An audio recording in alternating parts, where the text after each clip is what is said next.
नमस्कार विद्यार्थी मित्र मैत्रिणींनो, कसे आहात? मजेत आहात ना? ज्ञानेश्वरी विद्या मंदिर या शैक्षणिक संकुलामध्ये तुम्हा सर्वांचं स्वागत आहे.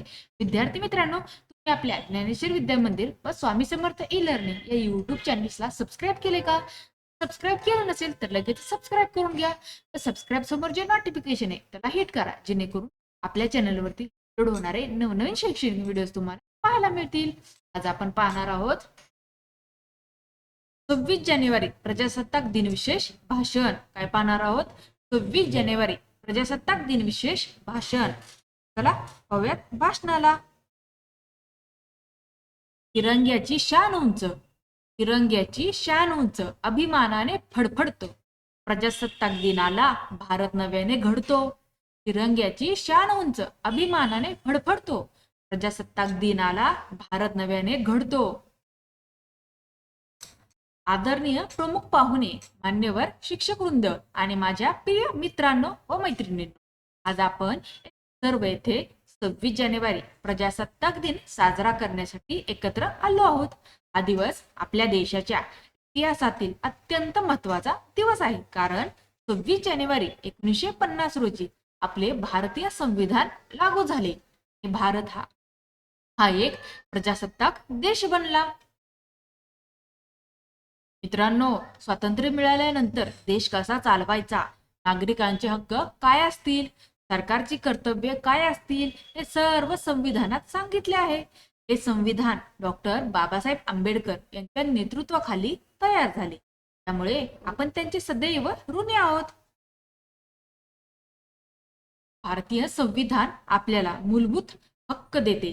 हे हक्क आपल्याला समानता, स्वातंत्र्य, सुरक्षित जीवन देतात. पण हक्कांसोबत मूलभूत कर्तव्यही आहेत.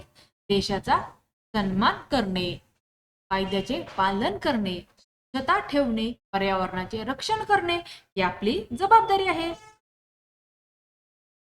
आपला भारत देश विविधतेने भरलेला आहे. वेगवेगळ्या भाषा, धर्म, संस्कृती असूनही आपण सर्व एकत्र राहतो. हीच आपल्या देशाची खरी ओळख आहे. आपण सर्वांनी एकमेकांचा आदर केला पाहिजे, एकतेने राहिले पाहिजे. लोकशाही म्हणजे लोकांचे शासन. लोकशाही यशस्वी होण्यासाठी नागरिकांनी सजग, प्रामाणिक आणि जबाबदार असणे आवश्यक आहे. योग्य शिक्षण घेणे, सत्याचा मार्ग निवडणे, समाजासाठी चांगले काम करणे हीच खरी देशसेवा आहे.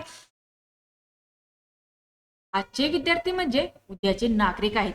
देशाचे भविष्य आपल्या हातात आहे.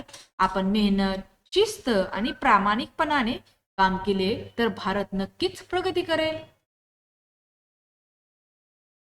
बाबासाहेबांच्या विचारांनी उजळला हा देश. बाबासाहेबांच्या विचारांनी उजळला हा देश. संविधानाच्या शक्तीने मिळाला नवा संदेश. संविधानाच्या शक्तीने मिळाला नवा संदेश. पहा, बाबासाहेबांच्या विचारांनी उजळला हा देश. संविधानाच्या शक्तीने मिळाला नवा संदेश.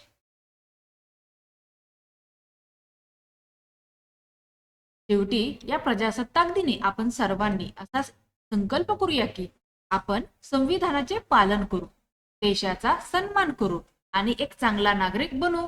जय हिंद, जय भारत.